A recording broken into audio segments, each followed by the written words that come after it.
senhores, soberano Deus, é Jesus, é Jesus, é Jesus. Desceu da glória e homem se fez varão de dores, um servo sofredor, padeceu, sim, Jesus padeceu.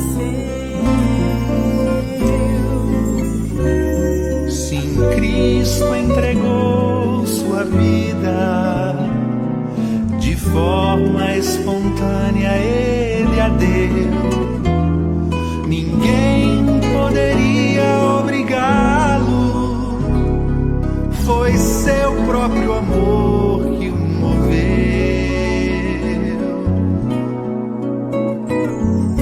Por isso reina acima dos céus e tem um nome capaz de nos salvar, é Jesus, só Jesus, só Jesus. Virá em breve o Rei dos Reis, vestido em glória, com todo o seu poder, voltará, meu Jesus, voltará.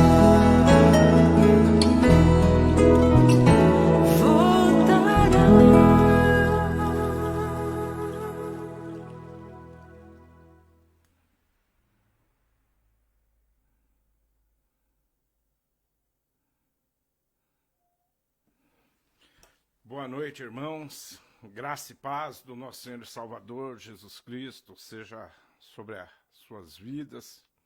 Que Deus possa derramar nesse instante sobre nós o poder, a unção vinda do Senhor.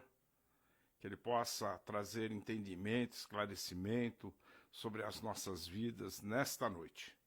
É muito bom poder estar com os irmãos mais uma vez para poder compartilhar daquilo que o Senhor tem colocado no nosso coração. Hoje é dia de ceia do Senhor. Espero que você não tenha se esquecido e tenha preparado os elementos da ceia. Se assim não fez, daqui a pouco você pode fazer, né? Mesmo a hora que terminarmos a ministração, não se apresse, porque esse momento é muito precioso agora na presença do Senhor.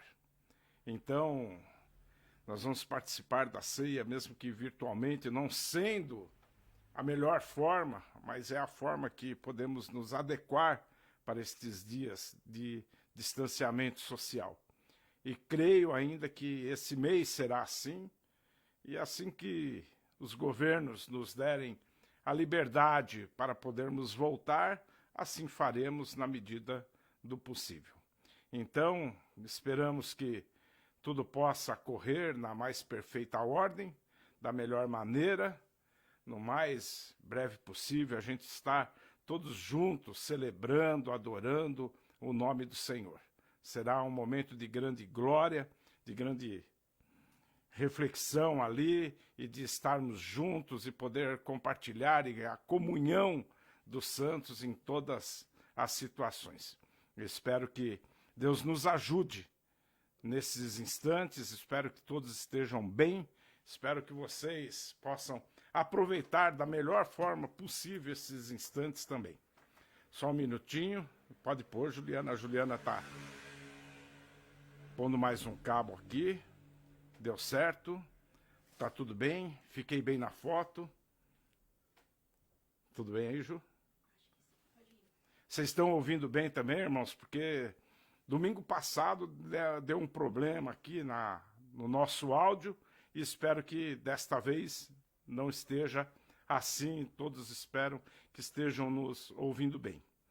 Então, irmãos, antes de meditarmos na palavra, vamos orar por esse instante. Eu espero que você também já tenha se preparado por esse momento. Espero que você também já tenha se colocado em oração nesse instante, esteja com o coração pronto, apto para que Deus fale com você.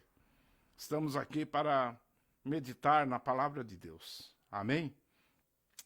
Bondoso Deus e eterno Pai, Tu és poderoso, ó Pai. E sobre os céus, Tu és Senhor de tudo, ó Pai. Tu és acima de tudo. Tu és, ó Pai amado, aquele que tem todo o poder em suas mãos, ó Pai.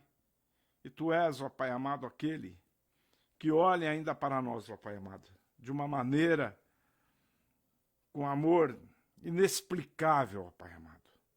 E somos gratos a Ti, ó Pai amado, por este amor, pela Tua graça que nos alcançou, pelo Evangelho, que é o poder de Deus para a transformação de todo aquele que crê, ó Pai amado.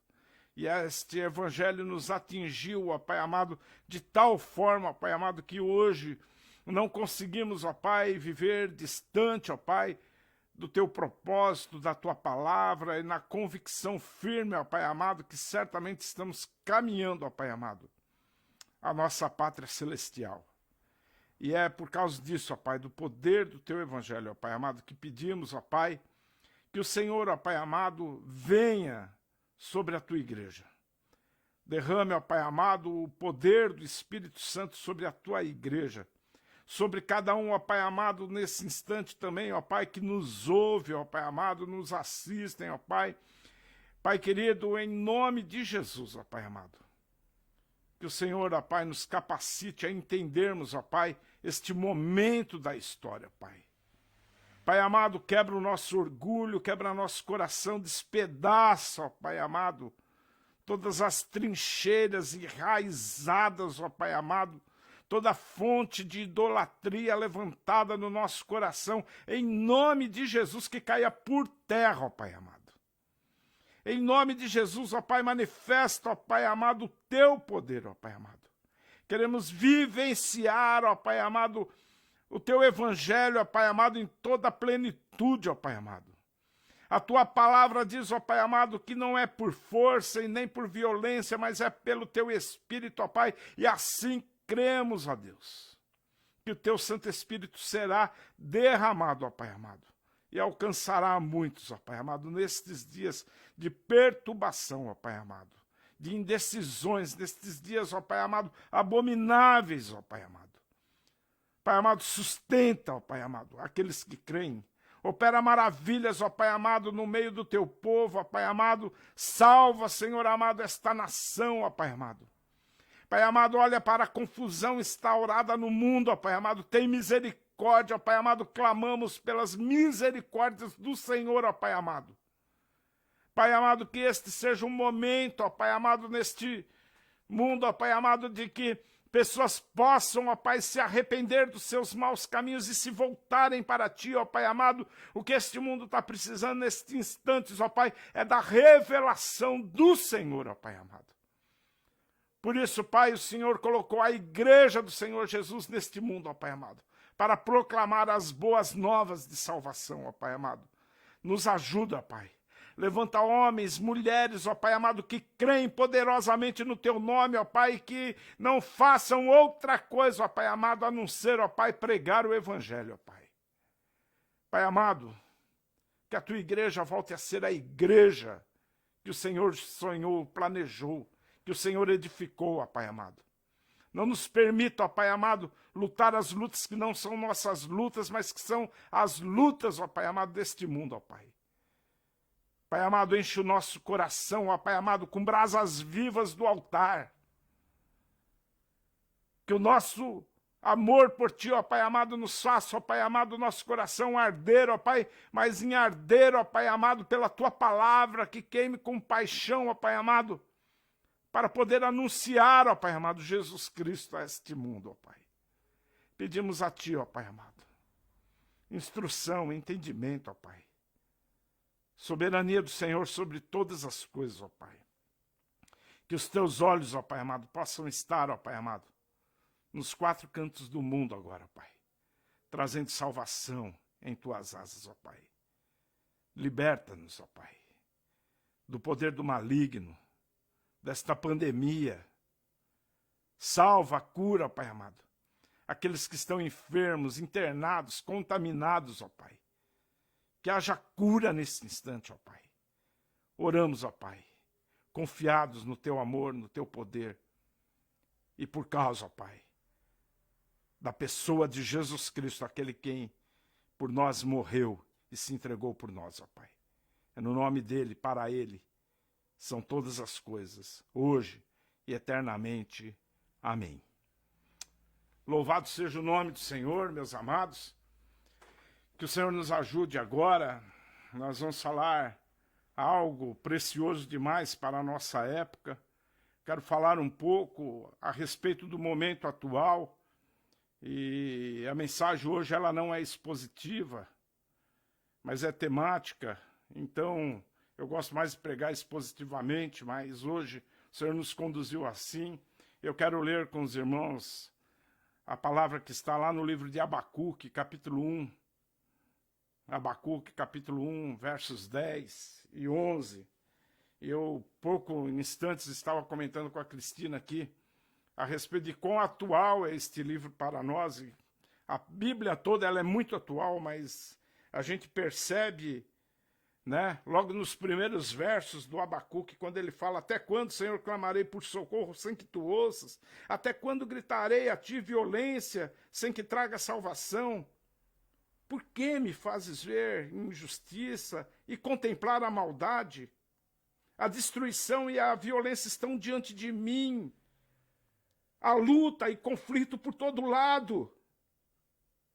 Por isso a lei se enfraquece. A justiça nunca prevalece. Os ímpios prejudicam os justos. E assim a justiça é pervertida. Justiça pervertida.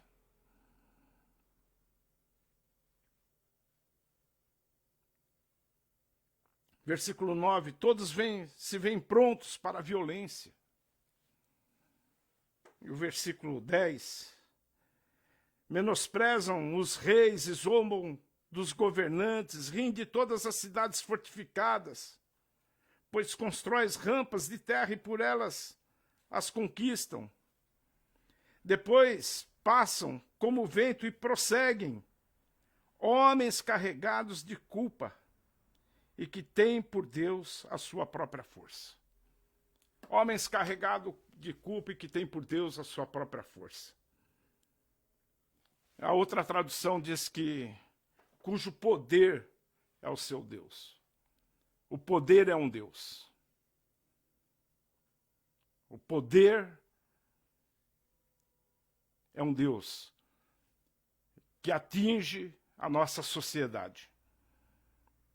Eu creio que nunca pensamos ou imaginamos que estaremos vivendo um momento deste na história. E a gente vendo essa semana aqui ainda sendo pior ainda, talvez o pior momento da história dos meus quase 60 anos de vida. Eu nunca vi uma situação dessa. Além de uma pandemia que estamos vivenciando, agora temos que lutar contra o racismo, e sair em luta com uma igualdade entre os seres humanos que são criados à imagem e semelhança de Deus. E a gente percebe ainda que existe um alto índice de pessoas lutando ainda por questões políticas, divisões políticas, filosóficas, entre várias linhas e correntes de pensamento.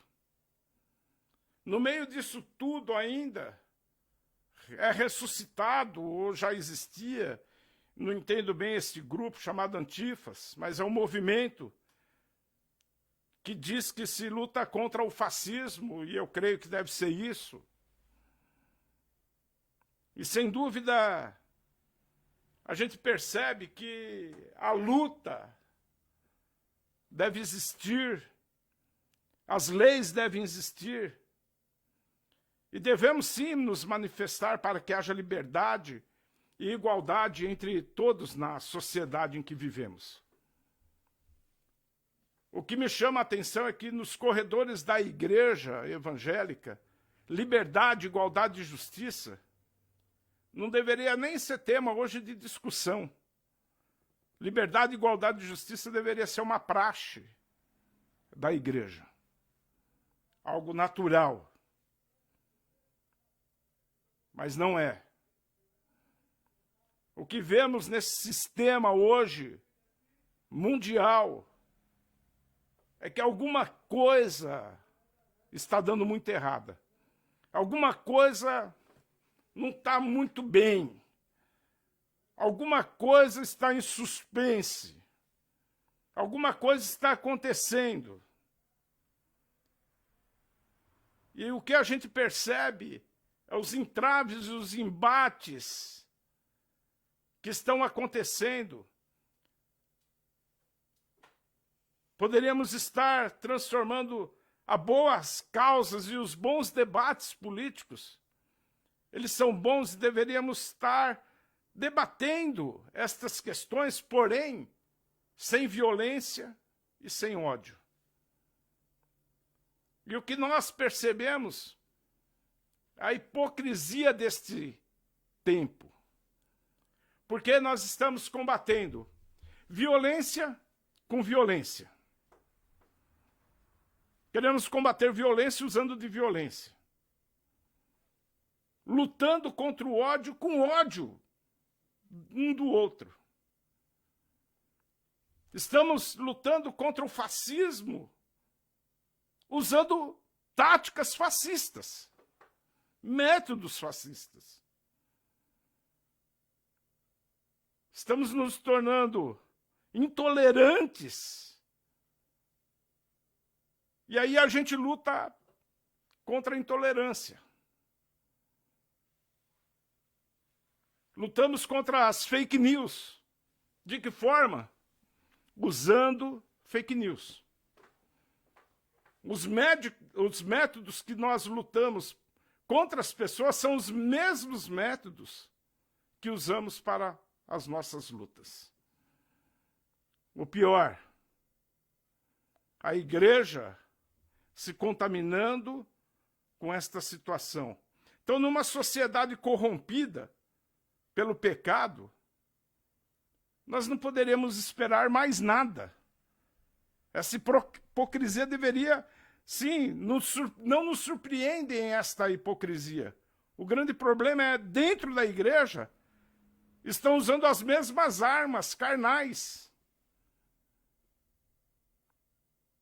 Usando de violência para combater violência, fascismo com armas fascistas. O lema é hoje todas as vidas importam. Mas parece que algumas vale a pena lutar e outras não. Eu, pelo menos, estou vendo assim, acompanhando alguns telejornais. O que a gente percebe, então, é que tanto a sociedade contemporânea como a igreja hoje, que se transformou em um grande mercado da fé, é uma sociedade e uma igreja que perdeu completamente a realidade de Deus. Perdemos a realidade de Deus, perdemos o temor de Deus. Então, está muito mais fácil lutarmos e realizarmos justiças com as próprias mãos. Métodos humanos para combater questões humanas. E eu preciso aqui abrir um parênteses, meus amados, porque eu quero que esta palavra traga um entendimento a nós. Eu não estou querendo me esquivar ou querendo dizer que não podemos nos manifestar publicamente, democraticamente, com atos pacíficos e democráticos por condições de liberdade e igualdade. Eu acho sim, devemos lutar, devemos nos manifestar e podemos nos manifestar publicamente a respeito destas questões. O que eu estou querendo dizer é que, e chamar a atenção hoje, é para o papel da igreja nestes dias. O que nós deveríamos esperar de uma sociedade que se diz evangélica, cristãs, que possuem a Bíblia como regra de fé e prática? Pelo menos na Bíblia que eu conheço e o Jesus que eu conheço, ele diz que nós deveríamos amar uns aos outros. Que a nossa bandeira seria o amor. Paulo vai dizer que entre o meio e a comunidade de fé não há distinção entre o judeu nem grego, nem escravo nem livre, homem ou mulher, pois todos são um em Cristo. Gálatas 3:28. Todos somos um em Cristo. Será que isso é verdade? Para a igreja não há distinção? O que eu posso perceber nos dias de hoje, meus amados, é que a igreja está se transformando num ativismo político, ideológico, partidário. Estão transformando estas questões em uma espécie de religião. A igreja tem chamado para si esta ideia de um ativismo político e ideológico.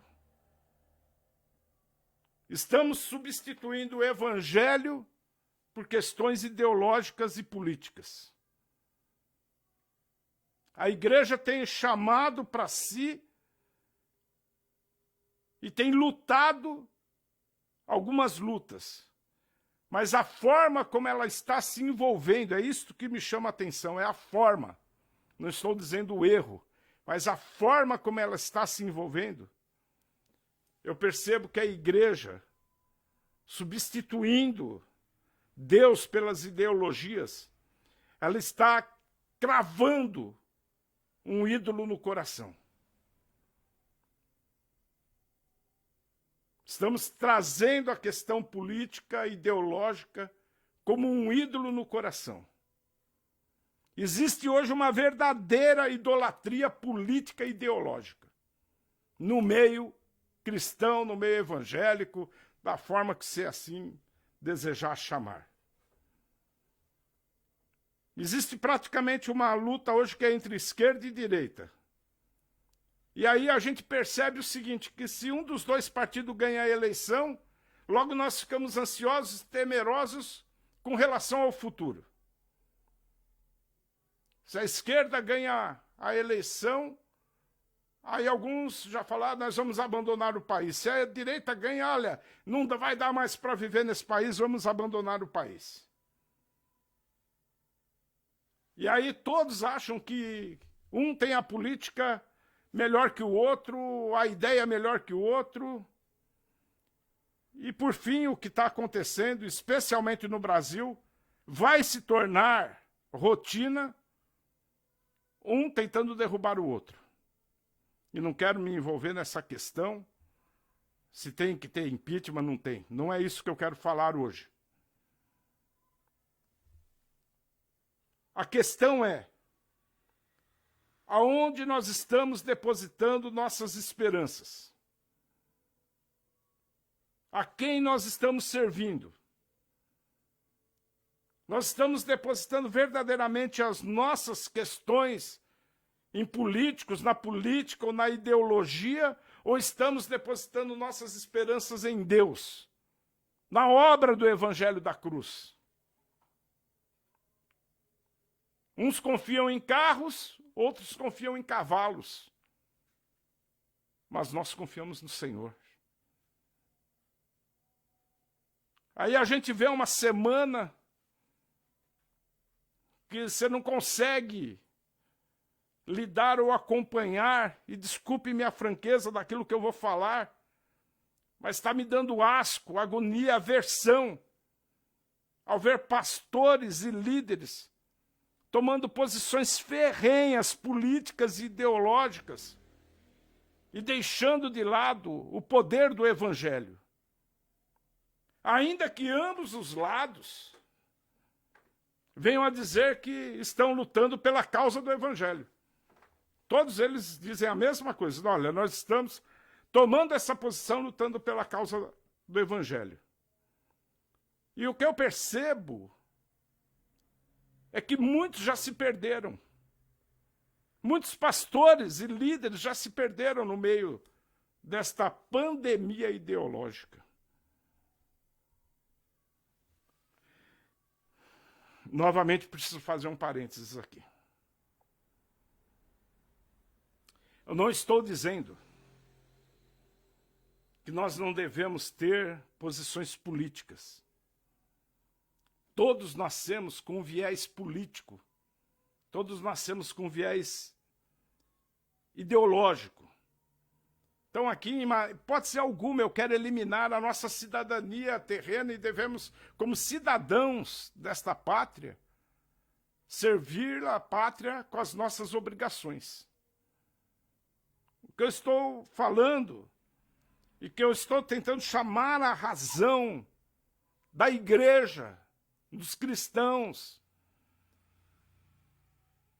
a minha comunidade de fé, porque a minha preocupação não é a luta, a minha preocupação é quando esta luta se torna uma idolatria no coração. Quando as nossas preocupações, as atitudes do que estamos tomando vão se tornando tão âmagas no nosso coração, que nós vamos trazendo isso para dentro das nossas comunidades de fé, trazendo uma idolatria política e ideológica para dentro das nossas igrejas. E o que eu percebo é que muitos pastores, infelizmente muitos pastores de todas as classes, de qualquer que seja a ala chamada evangélica, estão transformando seus púlpitos em verdadeiros palanques políticos e ideológicos.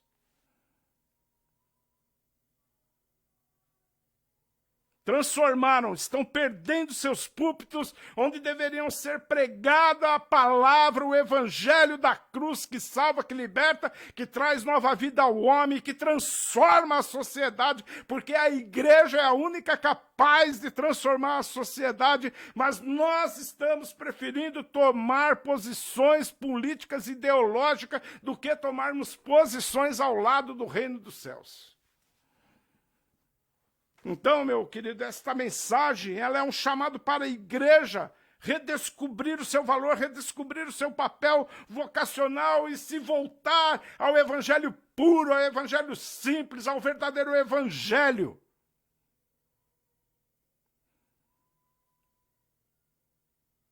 Amados, daqui a pouco nós vamos ter a igreja bolsonarista e a igreja esquerdopata. Estou falando de uma maneira geral e o que diz por aí. Aí a nossa igreja vai se reunir e vai ser atacada pela esquerda, e aí a nossa igreja se reúne e é atacada pela direita, porque o caminho que estamos tomando é esse. Dentro da igreja, os irmãos vão se degladiar. Então, de um lado senta bolsonarista e de outro lado comunista. De um lado fascista, de outro lado esquerdista. Será que é isso que Jesus sonhou para a igreja? Será que essa é a igreja do Senhor Jesus? Será que é essa a sua luta? Ou Jesus orou pela unidade da igreja de forma equivocada?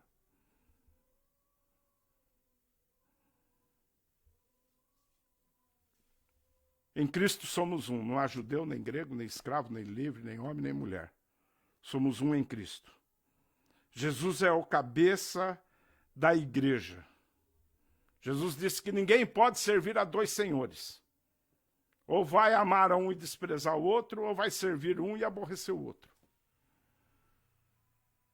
E é isso que a igreja está fazendo. Servindo a dois senhores. Amados, percebam a que ponto nós chegamos. De que ponto nosso coração está tão corrompido e endeusado, idolatrado, que eu vou usar até um termo, mas nós ficamos idiotizados. Nós estamos discutindo até mesmo pela hidroxicloroquina. Até a hidroxicloroquina está nos tomando e está nos dividindo. E muitos se tornaram especialistas, médicos, cientistas, sem nunca ter lido a bula do remédio. Sem nunca ter lido uma bula, mas ele sabe se é bom ou não é. Porque a causa se tornou polarizada. A hidroxicloroquina é do fascismo e outra medicação não. E aí a gente vai perceber com isso, com esta ideia simples, esta questão simples, o quão frágil nós somos. Mas mostra também como nós estamos sendo presas fáceis de serem alcançadas por políticas, pela idolatria política e pela idolatria ideológica. Porque o nosso coração, a nossa mente, ao invés de ser renovado e alcançado, não, ela está sendo transformada em ideologias, em políticas. E a ideologia e a política é um falso Deus. Um Deus falso a quem estamos servindo. Timothy Keller escreveu um livro chamado Deuses Falsos, da onde algumas coisas que eu passo a compartilhar são extraídas deste livro. Timothy Keller, Deuses Falsos. Se você puder comprar, ler todas estas questões, ele fala sobre muitas questões, não somente a questão política, porque se aqui no Brasil nós achamos que ela é polarizada, nos Estados Unidos existem apenas dois partidos, democratas e republicanos. É mais polarizado e ele está escrevendo estas questões para o americano. Timothy Keller é um pastor presbiteriano e ele escreve nesse livro algo que me chama a atenção. Ele diz o seguinte, que a idolatria, ela é prima da ideologia. A idolatria é prima da ideologia. Tem um viés muito grande, algo muito estreito entre idolatria e ideologia. Então você pode estar, em um momento, caindo a se tornar um coração idólatra. O que é idolatria? Preciso deixar ou o pecado da idolatria. Idolatria é qualquer coisa mais importante do que Deus para você. Idolatria é qualquer coisa que domine o seu coração e a sua mente mais do que Deus. É quando você gasta mais energias nas visões políticas, partidárias e ideológicas no que no teu quarto com Deus. Ou estudando a palavra. As ideologias acreditam que elas têm respostas para tudo. Estudando a história, você vai perceber que todas as ideologias fracassaram. As ideologias não conseguem admitir que todas elas têm seus efeitos colaterais. E se você for uma pessoa coerente, você vai perceber e admitir que tanto a esquerda como a direita existem pontos negativos e pontos positivos. E nos pontos negativos existem seus efeitos colaterais. Então, em vez de nos unirmos no campo da ideia e discutirmos as ideias, nós estamos sendo chamados para polarizar ainda mais estas questões. E aí a gente entra na questão, eu vou abordar algumas coisas a respeito do livro de Daniel, na história de Nabucodonosor. E aí a gente vai perceber em toda a história que todas as questões políticas, todos os poderes e tronos, todas as ideologias, e eu disse aqui todas as ideologias, elas possuem pés de barro. Sim, não se sustentam em pé por muito tempo. Então a história do rei Nabucodonosor, narrada em Daniel, mostra Nabucodonosor um rei poderoso com uma ideologia poderosa, com um regime político poderoso, a maior nação, império babilônico que surgiu. Um dia ele tem um sonho e ele pede para ser interpretado aquele sonho, e naquele sonho Daniel vai e interpreta o sonho, e o sonho era de uma grande estátua. Essa estátua ela era feita de cabeça de ouro, peito e braço de prata, ventre e quadril de bronze, pernas de ferro, porém os pés eram uma mistura de ferro e barro. Coisas misturadas que não casam. Barro e ferro não dá liga. Religião e política nunca deu liga. Todos nós dizemos que o Brasil é um Estado laico, deveria ser, mas as religiões, de um modo geral, parece que querem tomar poder. A igreja se envolve de tal forma que não permite o Brasil ser um Estado laico. Mas, de repente, uma pedra se solta, não sabe-se de onde, como veio, e essa pedra, lá no livro de Daniel, capítulo 2, quem quiser depois ler, vai perceber que essa pedra se solta e ela atinge justamente os pés daquela grande estátua. Então todos os reinos, poderes, ideologias, elas possuem pés de prata e um dia serão atingidos por uma pedra. Todos nós já sabemos e fazemos ideia o que é esta pedra. E quem é esta pedra? A igreja de Jesus é estabelecida em cima de uma pedra angular, que é Cristo Jesus. Daniel, ele interpretando esta questão, ele vai dizer a respeito desta pedra, Daniel 2, 44 vai dizer, esta pedra é um reino que será estabelecido e que jamais será destruído e que nunca mais será dominado por nenhum outro povo. Jesus, parafraseando isso, diz que as portas do inferno não prevalecerão sobre a igreja de Jesus. Sobre a igreja.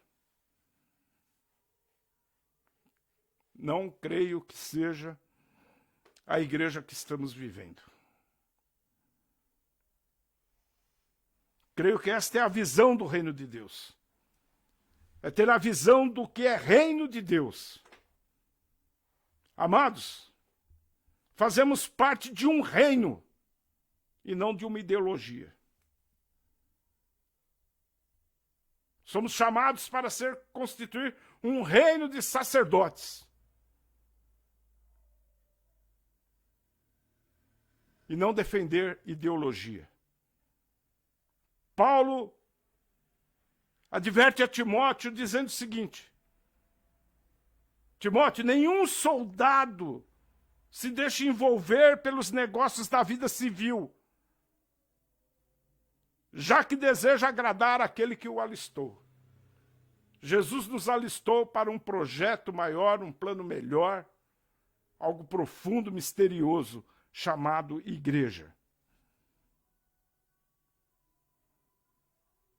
Mas a igreja não ouve as palavras do Senhor. Depois da revelação que Daniel faz a Nabucodonosor,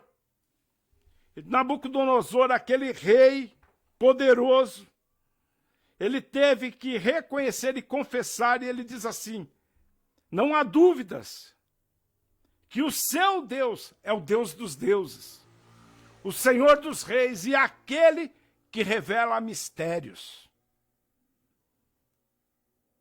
Até o homem mais poderoso do mundo, em um gesto de humildade, reconheceu que o reino de Deus é superior ao reino dos homens, é superior à ideologia dos homens.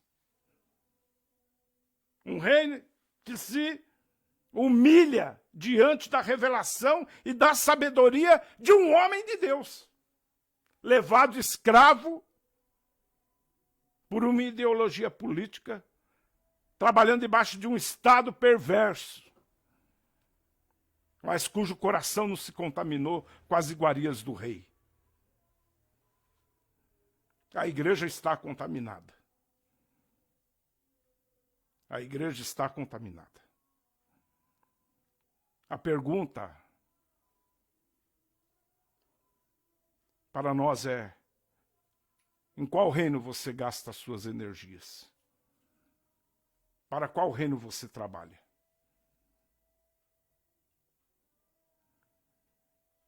Se você for caminhar um pouco mais adiante no livro de Daniel, tem uma outra conversa. E Nabucodonosor relata um outro sonho para Daniel, e ele quer uma revelação do que é aquele sonho.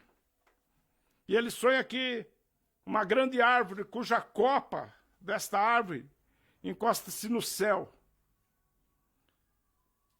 Tronco firmado na terra, mas a copa daquela árvore chega aos céus, trazendo significado que naquele reino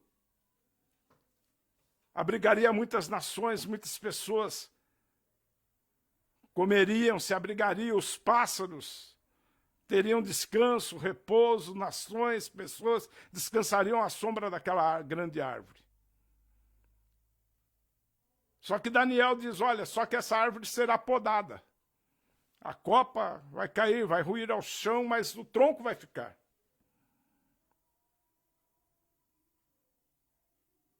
O rei Nabucodonosor fica abismado.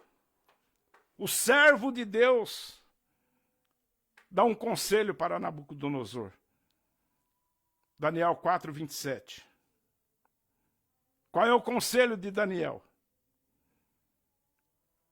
E esse conselho serve para todos os nossos governantes no Brasil.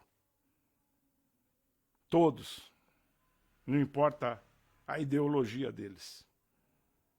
Renuncia a teus pecados e a tua maldade.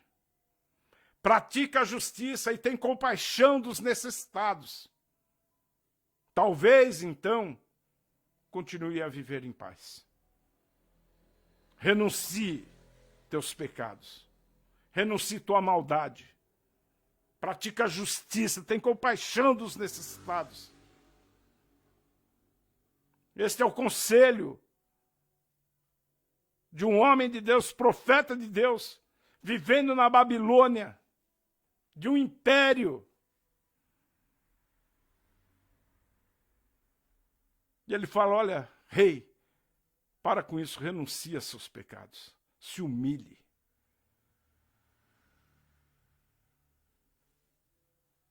Passados mais alguns tempos daquele conselho, o rei ficou maravilhado pelos grandes feitos. Ele falou: olha, tudo isso que eu construí, meu império, e a glória e a majestade são todas para mim. Ele olhou o seu poder de influência.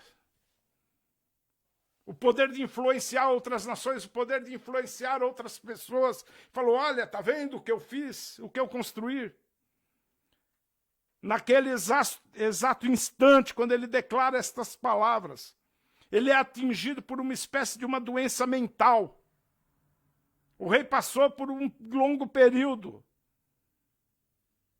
vivendo sua vida comendo capim, junto com os bois do pasto, tomando sereno tudo.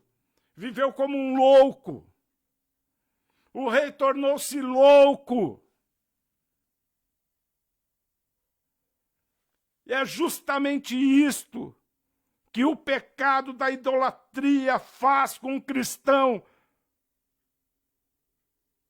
Tornamos-nos loucos, obscurecidos no entendimento, quando somos contaminados pelos poderes políticos e pelas ideologias deste mundo.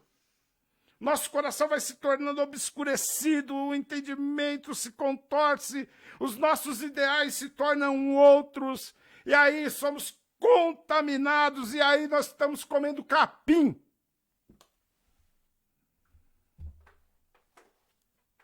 Quando Nabucodonosor recupera o juízo e o entendimento, volta-lhe o entendimento. Como de repente veio esta doença mental, de repente surge o entendimento nele. Deus toca nele. E ele recupera o juízo. Ele viu a besteira que ele fez e que ele falou. E aí ele faz a seguinte declaração. Daniel 4:37.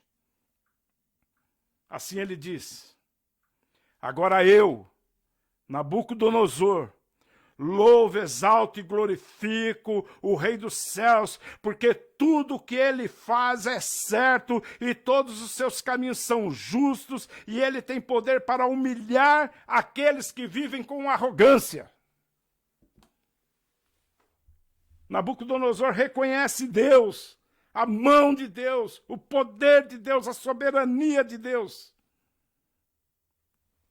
O chamado à igreja é para retornar ao juízo. Voltar de onde caiu, se arrepender e voltar ao primeiro amor. O chamado é para um arrependimento. O chamado é para voltar ao juízo, voltar à razão do nosso chamado, à razão da nossa vocação, à razão da nossa fé. Se o mundo está louco, a igreja tem a palavra.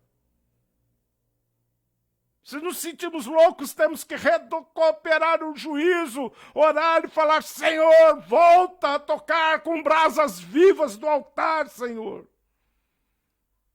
A palavra que tem que queimar no meu coração hoje é a palavra que sai da boca de Deus. A igreja tem o poder de transformar o mundo, o evangelho é o poder de Deus.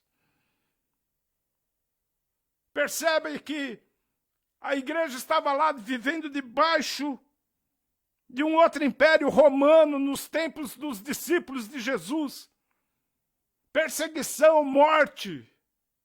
Mas aqueles homens se levantam no meio daquele povo, desorientados. E Pedro tem uma palavra, ele começa a explanar todo o evangelho, toda a palavra de Deus, e aquele povo cai em juízo, e eles perguntam para Pedro, Pedro, o que nós vamos fazer?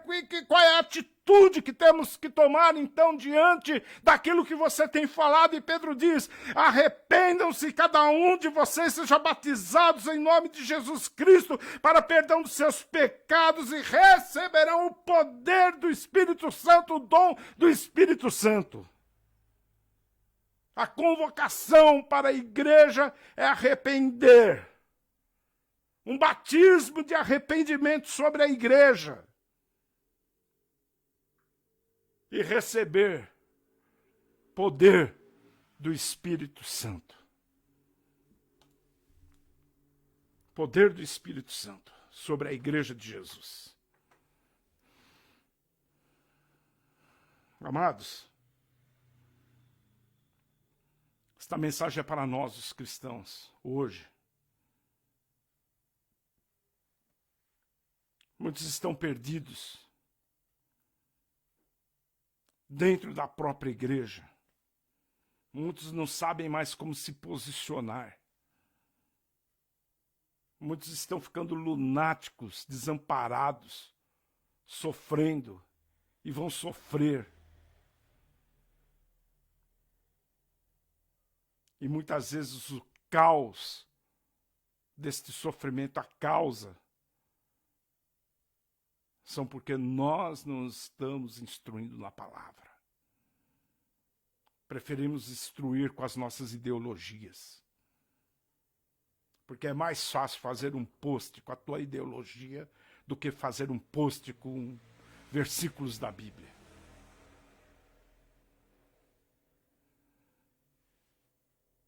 Batismo de arrependimento.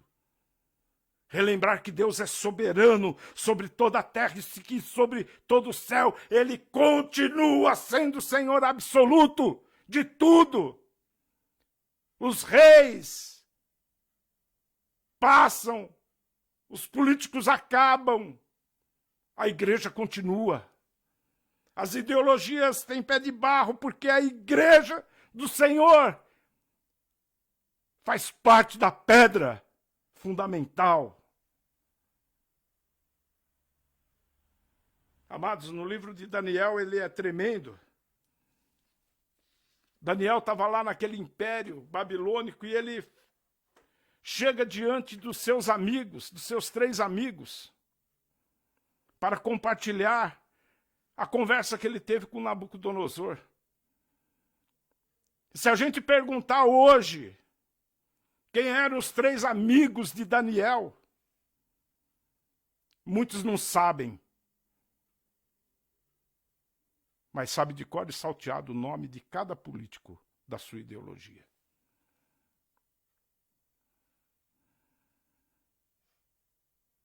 Sadraque, Mesaque e Abidnego. Daniel chega para contar a eles. E eu quero ler Daniel 2, 17 em diante. Após o encontro de Daniel com Nabucodonosor, Daniel voltou para casa, contou o problema aos seus amigos, Ananias, Misael e Azarias, que era o nome deles. Ele chamava ele pelo nome hebraico e não pelo nome babilônico, que eles receberam outro nome, tentaram forjar outra identidade neles.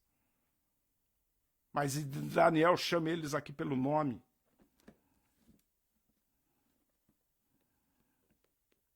E o que Daniel pede para eles? Roguem a Deus, ore ao Deus dos céus para que tivesse misericórdia acerca desse mistério, para que seus amigos não fossem executados com os outros sábios da Babilônia. Então o mistério foi revelado a Daniel. De noite, numa visão, Daniel louvou ao Deus do céu e disse: louvado seja o nome de Deus para todo sempre. A sabedoria e o poder pertencem a Ele. Ele muda as estações, as épocas, destrói reis e os estabelece. Dá sabedoria aos sábios e conhecimento aos que sabem discernir. Revela coisas profundas e ocultas. Conhece o que jaz nas trevas e a luz habita com Ele. Eu te louvo, eu te agradeço e te louvo, ó Deus dos meus antepassados. Tu me deste sabedoria e poder, me revelaste o que te pedimos, revelaste-nos o sonho do rei. Amados, percebam, vamos orar, vamos clamar ao Senhor, para ter discernimento nesta época, para ter direção, para revelar, para Deus trazer revelação, coisas grandes e ocultas que ainda não sabemos. Jeremias vai dizer isso. A igreja precisa voltar à oração, olhar para Deus, Senhor de toda a terra, e confiar nele, e dizer: Senhor, dá sabedoria, dá entendimento, dá discernimento para esta época, Senhor. Traz direção para a tua igreja. Chama pastores ao arrependimento para voltarem a pregar o evangelho. Transformem os seus palanques agora em púlpitos de pregação explosiva do poder de Deus.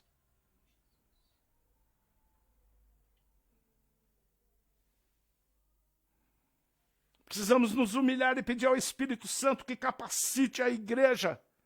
E eu gosto das palavras do reverendo Danilo Moura, que diz: a igreja não precisa ser mais nada além de ser igreja. A igreja precisa voltar a cumprir o seu papel. A igreja precisa voltar a ser igreja.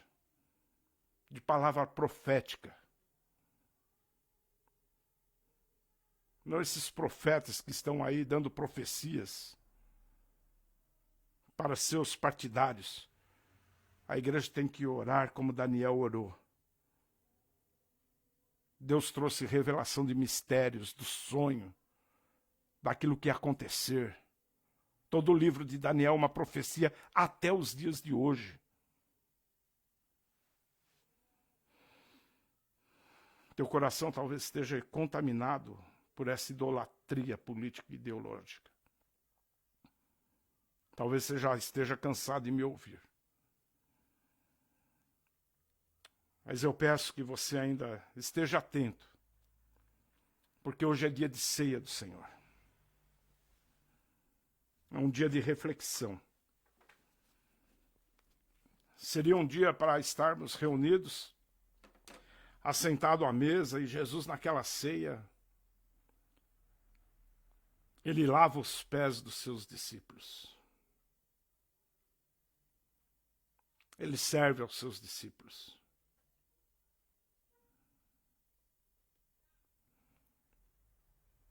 Servos uns dos outros. A igreja tem que servir a esta nação. Profetizar, conclamando a nação a um arrependimento, a olhar para Deus. Imagine você sentado agora na igreja e de um lado, vamos dividir isso, ou vamos conviver, dizendo: Senhor, me humilha, quebranta meu coração. Amados, é tempo de confessar o nosso pecado da idolatria. É tempo de arrependimento, porque nós servimos a um reino que é eterno. Nós servimos ao Rei dos Reis e Senhor dos Senhores. O poderoso Deus. No qual Paulo vai dizer que ele é a nossa paz, do qual de ambos fez um, que ele destruiu o muro, a barreira da inimizade. Nós podemos ser destruidores de muros ou construtores de muros. Um muro na Alemanha caiu. A ideologia caiu. Os nossos muros, levantados no nosso coração, tem que ruir, vir por água abaixo em nome de Jesus. Hoje é dia de quebrantar o coração, querido. Trazer arrependimento. Pedir para o Senhor: olha o nosso coração. Amados, Jesus é o nosso maior exemplo de autoridade. Ele esvaziou-se a si mesmo, tornando-se servo, humilhou-se em obediência a Deus. Que possamos seguir o exemplo de Jesus. Andar nas pegadas do Mestre. Andar de acordo com o propósito da igreja. Caminhar pelas veredas da justiça, por amor ao nome de Jesus. Eu espero que você tenha entendido a palavra. E que Deus possa levantar a luz do seu rosto sobre a igreja dele, sobre homens e mulheres de Deus. Nós precisamos viver o amor de Cristo, vivenciar a palavra de Deus. Porque se vivermos igual ao mundo, lutarmos com as mesmas armas do mundo, as nossas armas são poderosas em Deus. Temos a maior arma que um cristão pode ter, a oração. Temos a melhor estratégia que um general pode ter, a palavra que nos guia pelo caminho da justiça. Vamos orar. Querido Deus, e eterno Pai, nesse instante, ó Pai amado, pedimos a Ti, ó Pai, que a Tua palavra, ó Pai amado, venha trazer sobre nós, ó Pai, um arrependimento. Senhor, sonda o nosso coração, ó Pai. Quebra toda a idolatria, ó Pai amado, política, partidária, ideológica, ó Pai amado. Queremos servir a Ti, ó Pai, com integridade e justiça, ó Pai, por amor ao Teu nome, Senhor. Manifesta, Senhor amado, o Teu poder sobre a igreja de Jesus, ó Pai amado. Derrama o Espírito Santo, ó Pai amado, traz de volta, ó Pai, o Espírito Santo sobre a Tua igreja, ó Pai. Que possamos achar graça diante de Ti, ó Pai. Pai amado, em nome de Jesus, não há nada que se compare a Ti, Senhor. Senhor, só Tu és Deus. Pai amado, restaura a Tua igreja, os muros caídos, reconstrói sobre pedras, ó Pai amado, queimadas, ó Pai amado. Levanta homens e mulheres, ó Pai, que não temam outra coisa senão o nome de Jesus. Dá poder, autoridade, ó Pai. Traga paz, traga justiça. Que possamos, ó Pai, nos humilhar, ó Pai amado, e como Nabucodonosor reconhecer que Tu és Deus, que Tu és soberano entre todas as nações. Ah, Senhor, precisamos de Ti, Senhor. Precisamos, ó Pai amado, olhar, voltar os nossos olhos para Ti, Senhor. Hoje, para sempre, ó Pai, todos os dias, ó Pai, porque queremos louvar o Teu nome. Louvado seja o nome do nosso Senhor e Salvador, Jesus Cristo. A Ele toda a honra, toda a glória, hoje e para sempre. Amém. Estamos aqui, o vinho, o pão, e se você assim também preparou estes elementos, depois você tira uma foto para a gente. Mas naquela noite que Jesus foi traído, Ele tomou o pão, deu graças. Comai e bebei de mim. Participar da ceia, participar do corpo de Cristo, dos sofrimentos de Cristo, mas também participar da glória de Cristo. É participar da igreja de Cristo.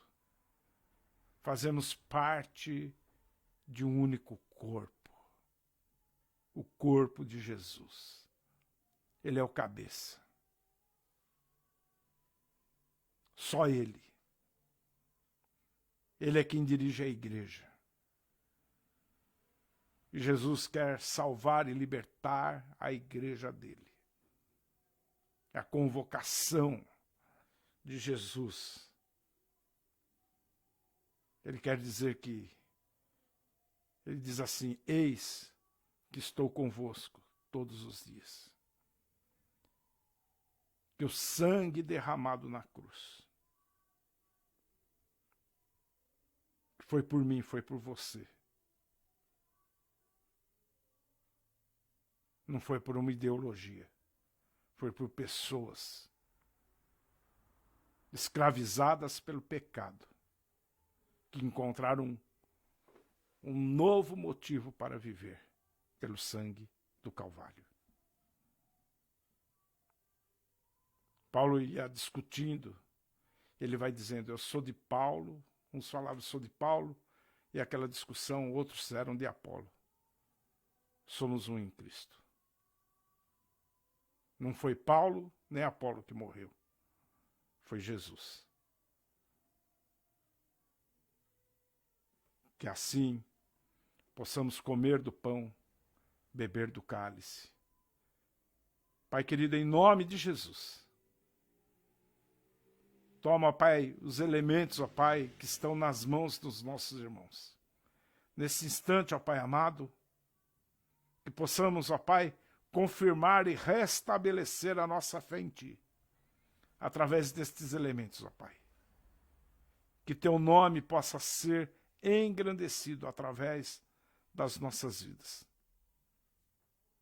Pai querido, que estes elementos, ó Pai, possa trazer, ó Pai, o juízo de volta, a razão da nossa fé de volta, e o poder do Espírito Santo de volta às nossas igrejas, ó Pai, às nossas vidas, sobre cada um, hoje e eternamente. Amém. Que você possa ir na tua casa comer o pão. Vamos fazer isso em nome de Jesus?